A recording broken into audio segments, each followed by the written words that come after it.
अऊज़ु बिल्लाहि मिनश्शैतानिर्रजीम खुज़ मिन अम्वालिहिम सदक़तन तुतहिरुहुम व तुज़क्कीहिम बिहा वसल्लि अलैहिम इन्ना सलातक सकनुल लहुम वल्लाहु समीउन अलीम।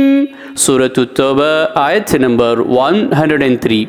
ऐ पैगम्बर, तुम इन लोगों के माल से सदका व खैरात ले लो कि इसके कबूल करने से तुम इनको गुनाहों से पाक साफ कर दोगे और इनके लिए दुआ भी करो। बिलाशुबा तुम्हारी दुआ इनके लिए मौजिब तस्कीन है और अल्लाह सुनने वाला और जानने वाला है।